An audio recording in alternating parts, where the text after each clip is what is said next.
Assalamualaikum warahmatullahi wabarakatuh. Alhamdulillahi rabbil alamin. Wassalatu wassalamu ala asyrafil anbiya'i wal mursalin wa ala alihi wa sahbihi ajma'in. Rabbi shrah li sadri wa yassir li amri wa hlul 'uqdatam min lisani yafqahu qawli. Allahumma salli ala sayyidina Muhammad wa ala ali sayyidina Muhammad. Rabbi shrah li Rabbi yassir wa la tu'assir wa tammim bil khair la hawla wa la quwata illa billahil aliyyil azim. Alhamdulillah, tuan-tuan dan puan-puan, muslimin muslimat, sidang penonton yang dirahmati dan dikasihi Allah, insya-Allah pada malam ini kita bersiaran lagi sekali lagi pada malam ini insya-Allah untuk supaya kita berkongsi sedikit peringatan tazkirah. Moga-moga apa yang akan disampaikan dan moga-moga apa yang tuan-tuan dan puan-puan akan dapat insya-Allah, moga dapat manfaat untuk kita beramal dan kita sebar-sebarkan insya-Allah. Insya-Allah sebagai peringatan untuk diri saya sendiri dan tuan-tuan, insya-Allah kita masih dalam perintah kawalan pergerakan PKP yang masih dilanjutkan hingga 14 bulan insya-Allah. Semoga kita gunalah peluang ini sebaik mungkin tuan-tuan insya-Allah untuk kita melipat gandakan hubungan kita dengan Allah SWT, kerana masa ini kita sangat banyak, masa kita terluang sangat banyak tuan-tuan insya-Allah. Dan kita banyak duduk di rumah dan sebagainya, yang mana pun kalau yang bekerja pun melainkanlah yang petugas-petugas kesihatan dan petugas keselamatan kita memang mereka sangat sibuklah sangat di saat ini. Tapi kita yang selain daripada itu, masa kita sangat banyak tuan-tuan. Walau kita bekerja, mungkin kerja kita tak buat sibuk sangat, banyak masa terluang kita gunakanlah untuk kita banyakkan dengan zikrullah, dengan membaca Al-Quran, dan juga kita melipat gandakan solat-solat sunat kita insya-Allah. Nah, yang mana di saat ini bukan masa lagi kita nak santai-santai tuan-tuan. Di saat yang macam inilah di saat kita diuji yang sebegini, sebenarnya lebih lagi lah kita kena kuatkan hubungan kita dengan Allah SWT. Kita kena banyak lagi hubungan kita dengan Allah SWT, yang mana kita perlu lipat gandakan. Yang sebagai contoh, yang mana kita hari ini kita kena banyakkan solat-solat sunat tuan-tuan, yang mana boleh sebelum ni kita tak apa nak buat pun. Nah, jadi contoh kita buat solat sunat ba'dah qabliyah, sebelum ni kita kurang buat sebab kita sibuk sangat-sangat tuan-tuan. Kadang solat fardu pun kita sambil-sambil yang buat cepat-cepat yang nak buat. Hari ini masa kita sangat terluang insya-Allah. InsyaAllah kita banyakkan solat sunat ba'dah qabliyah kita. Nah, jangan tinggal tuan-tuan. Yang pernah solat-solat yang muakkad sebagai contoh, yang solat sunat sebelum subuh tuan-tuan, jangan tinggal solat sunat sebelum subuh. Dan sebelum kita nak solat fardu subuh, buat solat sunat sebelum subuh insya-Allah. Solat sunat sebelum subuh jangan tinggal tuan-tuan. Nabi sendiri pun dia sangat memberati solat sunat sebelum subuh. Banyak kelebihan besar siapa yang beramal dengan solat sunat sebelum subuh insya-Allah. Insya-Allah kalau ada kesempatan kita akan bacakan hadis-hadis tentang berkaitan dengan solat sunat-sunat sebelum subuh ni insya-Allah. Solat sunat sebelum zuhur 2 rakaat jangan tinggal tuan-tuan. Solat sunat selepas zuhur 2 rakaat jangan tinggal. Solat sunat selepas maghrib jangan tinggal. Yang tadi kita solat maghrib, lepas maghrib 2 rakaat jangan tinggal tuan-tuan. Ba'dah maghrib jangan tinggal. Dan solat sunat ba'dah isyak, sebentar lagi kita akan solat isyak. Lepas isyak tu 2 rakaat solat sunat lepas isyak jangan tinggal. Ini solat yang muakkad ya, yang dituntut, yang sangat dituntut kita buat insya-Allah. Qabliyah ba'diyah jangan tinggal. Sebab kita masa banyak free macam lah ni tuan-tuan. Bukan kita sibuk banyak, kebanyakan kita sangat free sangat di rumah hari ni. Untuk kita gunalah peluang ini untuk kita nak perbanyakkan hubungan kita dengan Allah SWT dengan ibadat solat kita insya-Allah. Dan juga solat, ada lagi beberapa solat sunat yang penting yang kita perlu kita kena berat tentang apa dia, solat sunat witir. Solat sunat witir yang mana tuan-tuan, yang boleh istiqamah, saya ucap tahniah, terima kasih. Yang belum kita mati tak mampu nak buat tuan-tuan, cuba belajar buat tuan-tuan. Di saat ni kita masa lapang banyak kita tak ada buat urusan apa ni. Tempoh ni lah kita nak belajar bagi lekat solat sunat witir tuan-tuan. InsyaAllah bila dia lekat, insyaAllah walau kita sibuk macam mana pun insyaAllah kita akan jadi mudah kita nak buat. Cara macam mana tuan? Solat witir ni selepas saja solat isyak tu kita dah boleh buat dah. Selepas kita buat solat isyak, fardu isyak, kita solat sunat 2 rakaat, solat lepas isyak, ba'da isyak. Dan lepas tu dah kita kalau tuan-tuan ada kekuatan nak buat, terus buat terus. Kalau kita masih dah ada wudu, yang mana tak boleh nak lekat lagi, baru nak belajar bagi lekat buat tuan-tuan solat witir. Sekurang-kurangnya 1 rakaat pun jadilah tuan-tuan. 1 rakaat pun jadilah solat witir. Sekurang-kurangnya yang mana tak boleh nak lekat lagi, baru nak belajar buat. Tapi insya-Allah, dan kalau seafdalnya sekurangnya 3 rakaat seafdalnya. Tetapi kalau kita yang tak ada kekuatan nak buat yang banyak, baru belajar nak buat, insya-Allah nak bagi lekat, sekurang-kurangnya lepas isyak tu buat 1. Tapi kalau tak mampu juga lepas isyak nak buat, maka kita tak ada kekuatan nak buat tuan-tuan. Macam mana? Kita dah buat solat fardu isyak, kita dah buat solat sunat ba'da isyak, tapi tak ada kekuatan nak berwitir, tak apa, insya-Allah. Kita doakan insya-Allah pelan-pelan lepas kita bangun tidur sebelum subuh. Sebelum kita nak masuk sebelum azan subuh tu, ikhtiarkan juga 1 rakaat solat witir. Kita nak settlekan solat witir sebelum subuh tu, kalau kita tak dan nak buat selepas isyak. Tapi kalau yang ada kekuatan buat lepas isyak, lagi terbaiklah insya-Allah. Kita settle siap-siap. Takut-takut esok kita terlewat, jaga tidur terlewat, terjaga lewat, takut-takut tak sempat nak buat. Tapi kadang ada yang orang dia tak ada kekuatan nak buat selepas isyak, tapi dia ada kekuatan, dia ada keyakinan, dia kata dia sempat nak buat sebelum subuh, terpulang. Yang penting kita settlekan solat witir kita. Ada satu malam ada witir yang kita buat, jangan tak buat tuan. Solat witir cukup solat yang sangat penting yang kita perlu kita istiqamah buat insya-Allah. Tu dalam solat witir. Yang pertama solat qabliyah ba'diyah kita kena istiqamah, cuba belajar bagi lekat insya-Allah. Ba'diyah qabliyah kena solat sunat yang macam ni tuan. Dia nak tampung solat fardu kita yang ada kecacatan. Dan kalau fardu kita bukannya elok sangat pun tuan-tuan, dengan tak khusyuknya, dengan perbuatan yang tidak menepati apa yang Allah nak, sebutan kita, bacaan kita, semua kadang ada mungkin ada kecacatan. Dengan solat sunat macam inilah yang akan nak tampung solat fardu kita yang ada kecacatan. Tu kita kena buat solat sunat tuan, jangan kita buat rugi.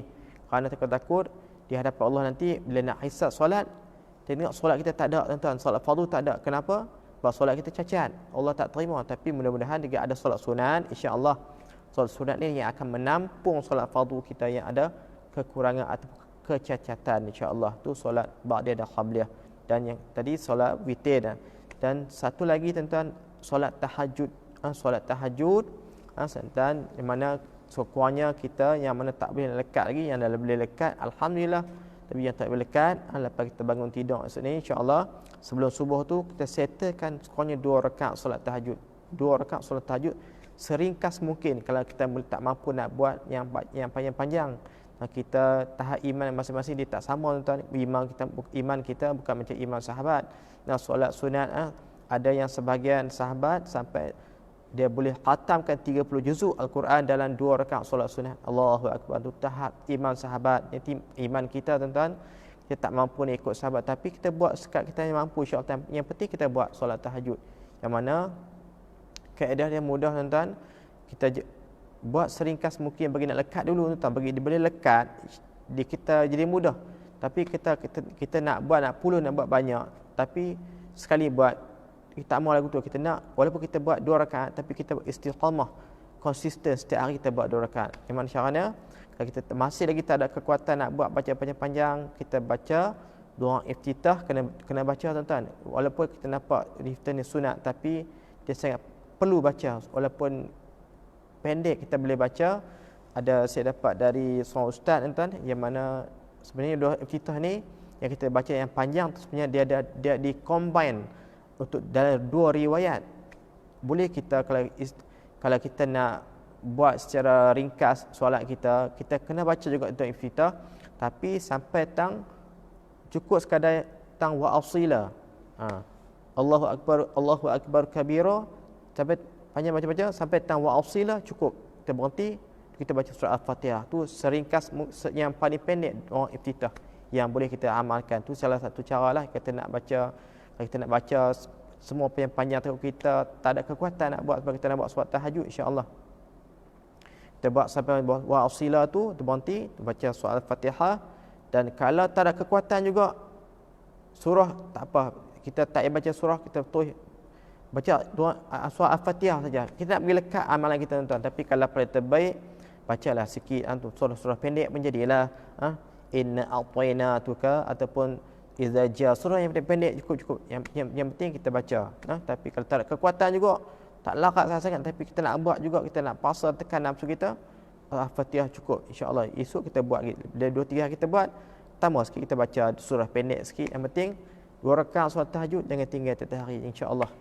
Dan yang terakhir, solat apa lagi tuan? Solat sunat apa lagi kita perlu kita cuba belajar buat nak bagi lekat ni dalam keadaan kita cukup masa lapang ni. Solat duha tuan-tuan jangan tinggal. Solat duha 2 rakaat pun jadilah sekurang-kurangnya. Kalau tak larat sangat-sangat pun, waktu duha ni macam mana? Dia masuk waktu syuruk tu, isyraq tu, bukanlah setengah jam lepas tu masuklah waktu duha. Kita boleh buat macam lah ni. Subuh pun agak awal juga, nak awal pun tak, lewat pun tak, tapi dalam pertengahan, dalam pukul 8 insya-Allah, dalam pukul 8 tu kita dah boleh buat solat duha dah, kurang 2 rakaat insya-Allah. Dan solat duha tuan-tuan, dia bukan dikhususkan untuk kita nak baca surah Asy-Syam dan juga Ad-Duha ya. Dia tak wajibkan surah mungkin ada setengah tu dia tak hafal pun surah Wasyamsi wa duhaha tu dan juga surah Ad-Duha. Kadang ada ni dia buat rakaat pertama surah Duha, baca surah Wasyam, dan solat ni rakaat kedua baca surah Ad-Duha. Tapi mungkin tuan-tuan mungkin ada sahabat-sahabat kita dia tak hafal surah tuan-tuan ya, tak hafal surah, jangan risau. Buat saja solat duha tu, buat solat duha tu dan bacalah surah apa yang kita hafal, tak ada masalah. Nak buat solat apa, nak solat duha, bacalah surah apa yang kita nak baca, insya-Allah. Yang penting solat duha jangan tinggal, insya-Allah. Apa dia yang tadi solat qabliyah ba'diyah jangan tinggal, solat witir jangan tinggal, solat tahajud jangan tinggal, dan juga solat duha jangan tinggal, insya-Allah. Ada soalan tanya, kena buat solat tahajud dulu ke atau solat taubat dulu? Yang mana ada juga pandangan ni pun dia banyak pandangan tuan-tuan. Pandangan ada ni nak buat solat taubat dulu, tahajud dulu ke taubat dulu. Yang mana-mana pun kita boleh buat, insya-Allah. Tapi ada juga pandangan, ada baru ni saya dapat yang ustaz tu kata kita kena buat solat taubat dulu. Ada juga yang kata boleh solat tahajud dulu, mana-mana pun insya-Allah boleh. Memang kita cuba belajar bagi lekat dulu, insya-Allah tuan. Bagi lekat dulu baru kita detailkan yang mana kita nak buat, insya-Allah. Yang penting kena buat solat taubat pun boleh, tak ada masalah. Solat taubat penting juga untuk kita nak bertaubat dengan orang kata apa, memohon ampun kepada Allah SWT. Dan solat kadang-kadang ni solat hajat pun kita boleh buat, insya-Allah. Tapi yang penting kita buat yang solat yang penting, yang mana Nabi sendiri tak pernah tinggal. Kita nak ikut sunnah Nabi, insya-Allah. Yang mana solat qabliyah ba'diyah tu Nabi cukup berat. Yang paling Nabi berat sekali apa dia? Solat sunat sebelum subuh. Yang tu jangan tinggal. Sebelum fardu subuh solat sunat 2 rakaat sebelum fardu subuh. Yang tu yang cukup memberati, yang tu yang kita buat. Kita buat sunat yang mana Nabi cukup berat buat. Solat sunat qabliyah ba'diyah. Solat witir pun sama, Nabi cukup tak pernah tinggal solat witir, tuan-tuan. Solat sunat apa lagi? Tahajud pun Nabi pernah buat, tapi Nabi buat memang bacaan Nabi memang panjang-panjang lah. Kita buat cara ringkas-ringkas, cuba nak bagi lekat, insya-Allah. Dan juga solat sunat duha, Nabi pun cukup memperhati solat sunat duha ni kerana besar kelebihan, insya-Allah. Itu sebagai peringatan untuk diri saya sendiri dan tuan-tuan, dan juga sama-sama kita untuk kita berusaha untuk nak beramal secara konsisten, istiqamah. Tu cara kita buat yang sikit-sikit, tuan-tuan. Jangan kita buat 10 nak buat. Macam contoh hari ni dah buat solat tahajud 20, nak buat solat tahajud contoh 8 rakaat hari ni. Mungkin kita boleh buat hari ni, esok kita tak larat, tuan. So kita takut esok kita tak larat nak buat. Mungkin kita boleh buat 2 hari 8 rakaat, tapi esok ditinggal tak buat terus dah. Setelah tak larat nak buat macam tu yang tak larat nak buat tu, kita kena buat sikit-sikit bagi lekat dulu, insya-Allah. Kita buat 2 rakaat dulu ringkas, tak apa. Tapi itu dia akan kuat kita buat, insya-Allah. Antara baca Quran dan solat sunat yang mana lebih afdal? Dua-dua afdal, dua-dua pun afdal. Baca Quran pun kita terbaik, solat sunat pun kita kena balance lah, tuan-tuan. Yang mana nak kata Al-Quran terbaik, solat sunat pun perlu juga kita buat. Perlu buat juga. Baca Al-Quran kita kena baca Quran dia bila-bila masa pun boleh kita boleh baca. Dia solat sunat ni dia ada masa-masa dia. Tu kita kena pandai atur perjalanan kita nak buat apa ibadat kita dengan Allah. Macam Quran ni dia bila-bila masa kita boleh buat, boleh baca solat sunat. Macam solat duha dia ada masa dia. Tu kita kena cerdik, kita atur perjalanan rutin harian kita ni, daripada celek-celek mata kita tidur tu, dari pagi awal tu apa kita nak buat dulu. Kita kena plan tuan, kita susun jadual ibadat kita sampai nak tidur sana. Tu kita kena cerdik tuan, kita kena bijak susun baru dia akan jadi tuan. Kalau kita ikut dan kita, dia akan jadi. Contohnya kita bangkit pagi tu, mandi kita set dah. Boleh bermandi, kita akan solat sunat. InsyaAllah solat sunat apa dia? Okey, kita buat solat sunat tahajud contohnya lah, ini sebagai contoh ialah tahajud 2 rakaat tu. Kita ingat semalam kita tak buat witir lagi. Okey, kita buat witir, tutup dengan witir. Alhamdulillah. Ini sebagai contoh ya, contoh. Dalam tu yang paling terbaik tuan-tuan, saya nak pesan kepada tuan-tuan, kalau tuan-tuan ada kekuatan, bacaan Al-Quran yang paling terbaik, pegang mushaf Quran, iaitu ketika sebelum subuh tuan-tuan. Itu cukup paling terbaik untuk tuan-tuan nak baca Quran. Saat yang mana sangat cukup baik untuk kita banyak baca Quran ya, paling sebelum subuh.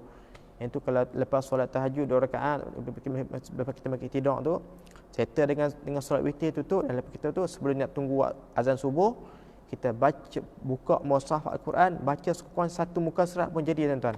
Bagi setiap hari ada baca Al-Quran, kita baca sebelum subuh. Tapi lepas subuh ni ada masa lapang kita nak baca lah, tak ada masalah. Tapi kalau boleh cuba sebelum subuh tu ada satu muka surat Al-Quran yang kita baca dengan mushaf Al-Quran. Kita cuba tuan. Ada saya dengar baru ni, itu Ustaz Dasuki yang dia pesan, ada kelebihan sangat besar pada orang yang baca Quran sebelum subuh. Tu kita kena cuba-cuba tuan-tuan lah. Kalau boleh mampu, kita bangkit tidur tu, settle tahajud, settlekan witir. Kalau selepas isyak kita tak solat witir ya, tapi kalau dah witir lepas isyak kita witir, tak perlu tutup dah. Cuma witir satu malam ada satu witir, tak ada 2 witir. Tapi ada juga kaedah, kalau tuan-tuan nak mana, tuan-tuan dan puan, kita boleh batalkan witir baru. Tapi bagi pandangan saya, kita tak ada batal lah. Dah kita buat lepas isyak, kita buat dah witir di hujung tu, tak payah witir lah, kita buat tahajud. Lepas tu kita lepas sebelum nak subuh tu, buatlah, bacalah Quran memangnya, insya-Allah. Lepas tu azan sebelum nak solat subuh, 2 rakaat sunat sebelum subuh jangan tinggal itu, insya-Allah. Ya, itu pesan insya-Allah. Dan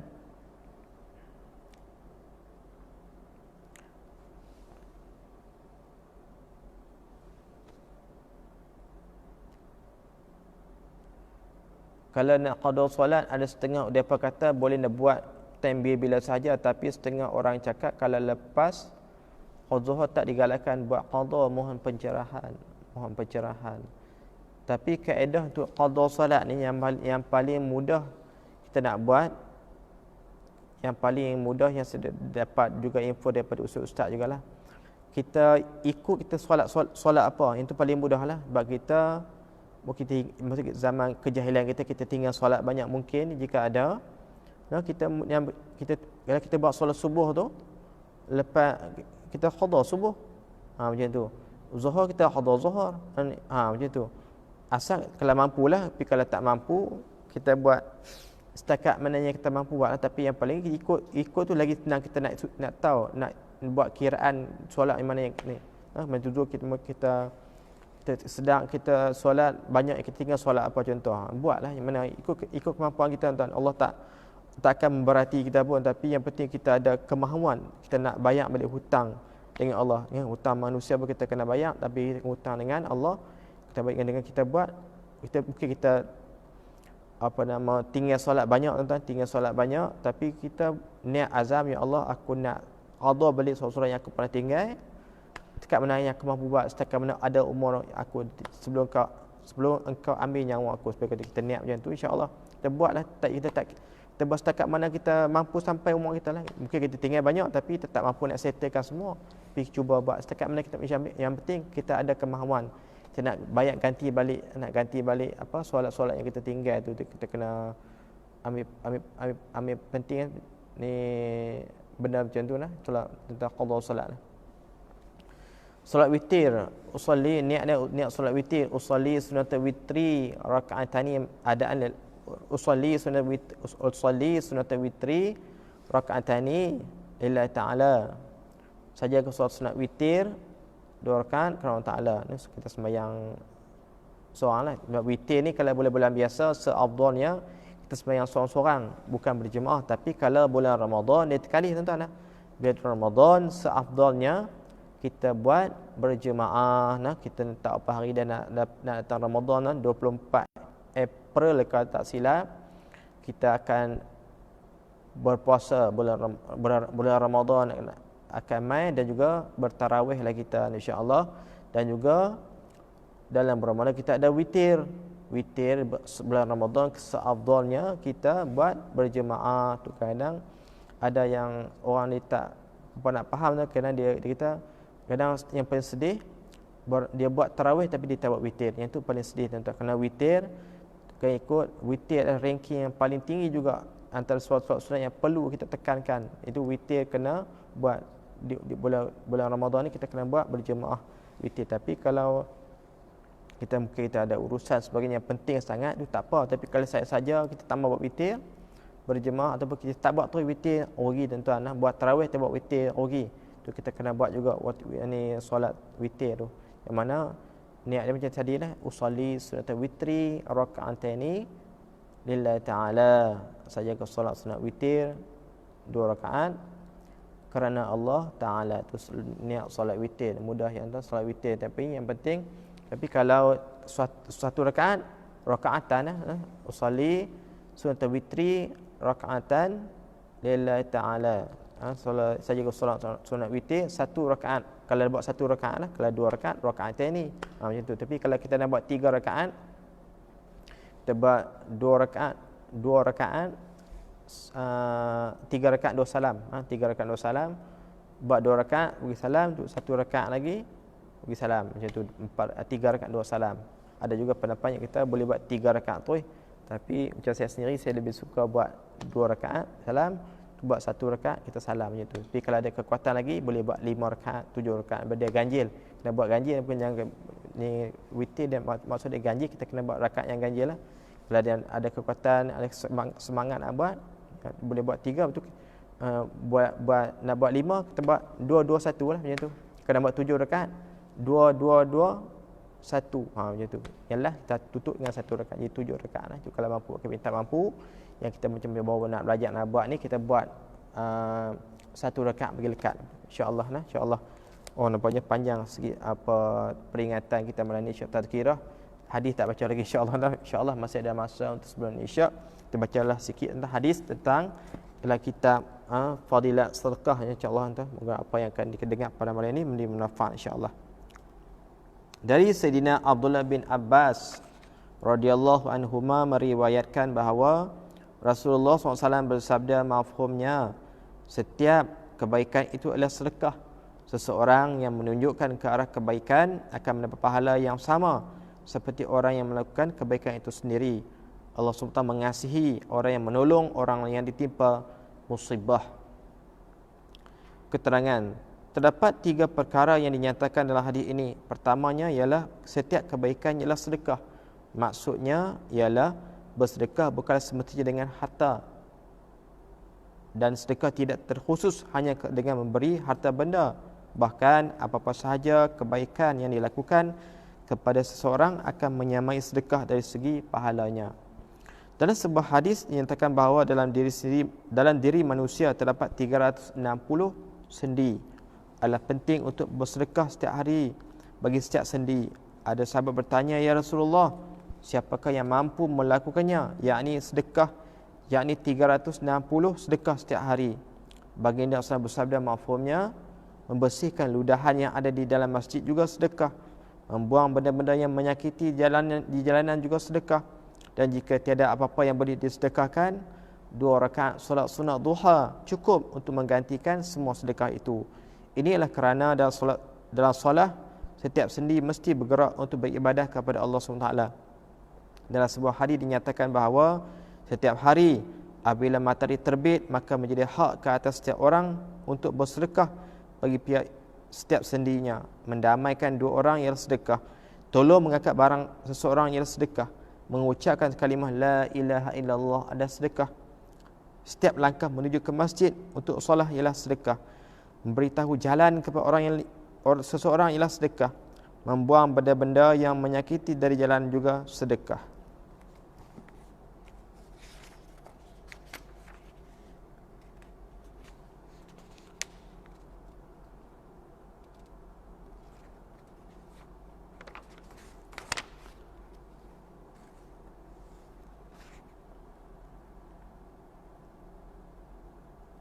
Alhamdulillah tuan, malam ni itu sebagai hadis yang ringkas insya-Allah keterangan tentang kelebihan sedekah. Yang mana tentang hadis ini tentang sedekah tak semestinya dengan RM2. Kita boleh sedekah dengan tenaga kita, kita membantu orang dalam kesusahan juga sebagai sedekah kita insya-Allah. Dan habis tak ada kita tak mampu dari segi semuanya tadi, tenaga kita tak mampu dengan nak tolong orang tak mampu, nak rezeki orang tak mampu, kita buat solat duha 2 rakaat tuan cukup mencukupi itu sebagai sedekah kita kepada sendi-sendi kita yang bergerak insya-Allah 360 sendi kita yang bergerak sebagai juga dikira sedekah yang kita buat solat duha tu insya-Allah. Dan juga kita boleh tuan dengan zikir kita pun kita boleh niat tuan, kita niat setiap hari kita niat apa yang kita zikir tu. Sebagai contoh kita zikir tahlil sebagai contoh mungkin kita bila kita juga tuan-tuan dan puan-puan juga ada mak ayah yang dah meninggal insya-Allah.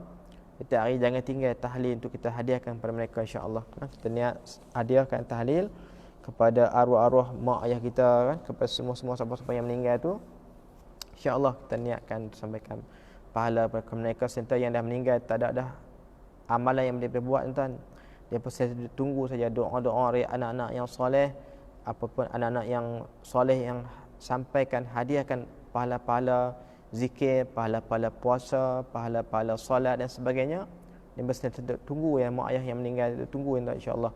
Nah, kita niatkan apa yang tuan-tuan buat kebaikan atau tuan-tuan sedekah ke tuan-tuan sedekah atau tuan infak wakaf ke sebagainya, niatkan ya Allah aku wakafkan benda ni sekian-sekian ni, pahala dia selain untuk aku ya Allah, juga pahala ni kau sampaikanlah kepada mak dan ayahku ya Allah insya-Allah. Walaupun mak kita masih hidup ke, dia boleh bagi jika mak ayah dah meninggal ni berkata dia tak ada terputuslah hubungan depa ataupun terputuslah amalan depa, melainkan kita yang nak tolong bantu depa nak top up orang tebak pahala.